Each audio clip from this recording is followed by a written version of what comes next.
Welcome to Kit Catastrophe. My name is Kit, and today we'll be taking a look at the Transformers Siege Micromaster Soundwave Spy Patrol. This set of figures came out in 2019 as part of Wave 2 of the Micromaster assortment. Laserbeak and Ravage continue the Siege trend of placating and appeasing the insatiable G1ers by forcing themselves to transform into facsimiles of cassette tapes instead of anything new or interesting.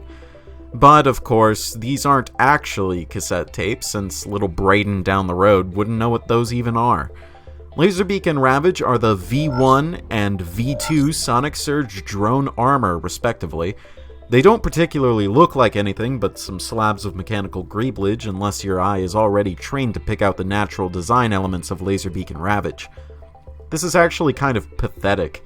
I would have much rather had seen these two transform into, say, an aircraft and an all-terrain vehicle than two slices of nothing in particular.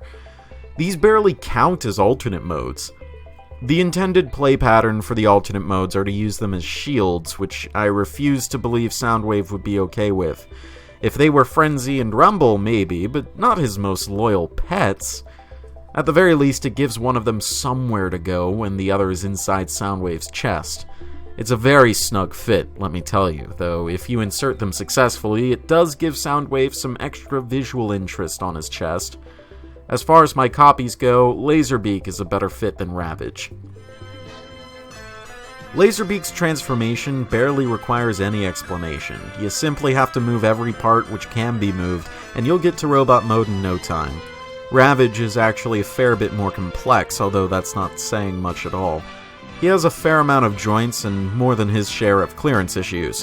While Laserbeak's transformation is too boring, Ravage's is a little too complex for his size, which ends up being a bit frustrating.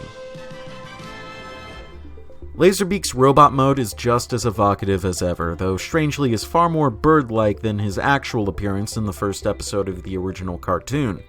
The biggest departure from his original figure is that Laserbeak's traditional bird face has been replaced with a bright yellow visor, which I think works rather well. He has tons of painted silver and red detailing along the wings that was visible in alternate mode, but works far better here. The silver back thruster array has been shrunken down somewhat, forming what looks more like a toaster oven than vents and rockets. Laserbeak's feet are sculpted such that they can perch using 4 grooves on Soundwave's arms, though sometimes they may pop out. Most of the time it's a good connection. Ravage's robot mode is nowhere near as good as Laserbeak's. Most of the alternate mode mass is concentrated on Ravage's biceps and thighs, making him look like a Jinko Jaguar. At the very least, Ravage's original missile launchers are sculpted and painted in silver, although now they look more like the hip-mounted machine guns than rockets. Ravage's head sculpt doesn't take the same liberties that Laserbeak's did, and as such is still binocular. Since Laserbeak and Ravage are nominally Micromasters in the Siege line, it shouldn't be too hard to go through all their articulation. Starting with Laserbeak, his head can do a little chicken thingy, where he has a joint at the base of his head and a joint at the base of his neck, so he can chicken walk his head. His wings can move inwards and outwards. I usually keep him displayed with his wings ever so splayed outwards so that he takes up less space, and he looks more like he's actually perched on something. And speaking of perching, his legs can twiddle in and outwards, just like that. That's it for Laserbeak. Ravage has a little bit more. His head can look up, and it can look down due to transformation. His shoulders can move forward this much, and they can move backwards that much, which isn't too much range, but this is a Micromaster cassette tape we're talking about. The forearm, or forepaw, goes backwards like this, though that doesn't really look natural. It would be better if it could bend forward, but as it is, he can't do that. The hind legs can move forward until he kicks himself into his armpit, and they can't move back any further than that, but the lower leg can actually move forward all the way, unlike the front legs. So that's your lot for the poseability of Ravage and Laserbeak. They can't do much except stand still. Also, if you bend his leg too far forward, it can be a little bit of a pain to get back out, but that's just me being clumsy. He has no tail. That's kind of weird. The Ravage doesn't have any tail parts, which is very strange.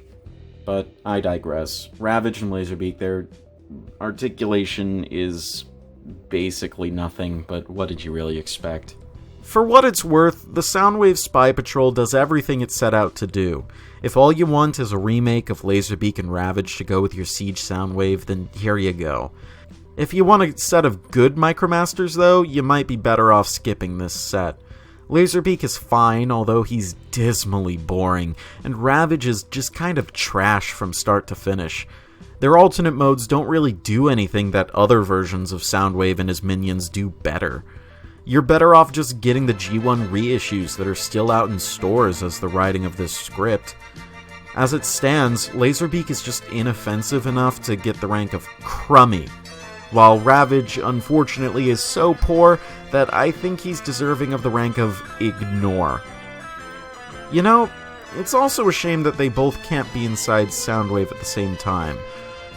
Though naturally Siege had a trick up its sleeve to fix that problem. If you liked this video or otherwise found it helpful or informative, then please subscribe for more reviews like this in the future. This has been Katastrophe. Transform and roll out.